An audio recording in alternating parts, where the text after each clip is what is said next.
नमस्कार मु विमला पल्लाई आपण मानू दीपुर दीपाली चैनल को स्वागत। आज श्रमिक दिवस उपलक्षे एक क्षुद्र कविता शुणाइबाकू जाऊँगी। यही कविताटी आम श्रमिक भाई मान उद्देश्य।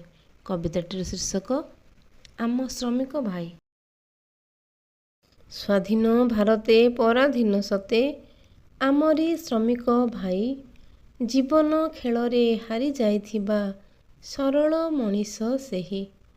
सकाळरू संज खटे अहरह संसार भरण पाई छायाछन्न भिड़ भितरे चाले से आजी बाटबणा होई। गाँ भिटामाटी दूरे रही से करुथाए श्रमदान टिकिए विरति जीवन रे नाही होए जीवन रे हिनी मान। इच्छा न थाई भी दादन खटई छाड़ी गाँ परिवार लुह भिजा नेत्रे विदाय निये से बुझिबाकू पेट पाटणा परिवारर। गर्भवती स्त्री करुण दृश्यटी आखि आगे नाची जाए वृद्ध पितामाता लुह भिजा नेत्र आखि आगे देखा जाए। गाँ आंब तोटा गाँ पोखरी हाथ ठारी डाकू थाए रजर आसर सांग साथी मेल स्वप्न परि लागू थाए। केबे आसामत केबे से सूरत केबे जाए तामिलनाडु केबे राजस्थान ऑटो परि खटे फुरुसत मिले नाही जंजालर।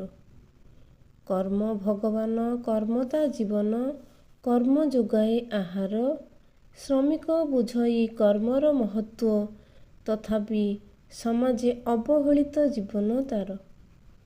कलंकर टीका पिंधि नाही केबे लोड़ा नाही कला धन निस्वार्थ भावरे श्रम दान करी कटाए तार जीवन।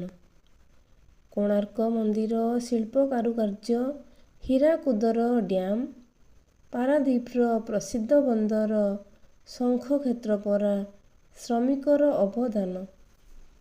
शिल्पी सेही श्रमिक सेही कर्म ता जीवन साथी माने ना केबे शीत काकर बरसा खरा ताती।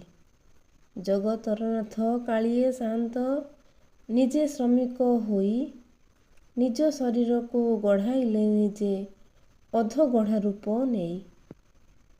मानव जातिर मेरुदंड श्रमिक छोट बड़ नुहे कर्म सबु श्रमिक को सम्मान देवा मानवर बड़ धर्म मानवर बड़ धर्म।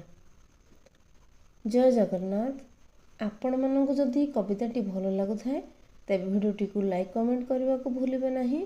चैनल रे नुआ थिले सब्सक्राइब कर दियंतु।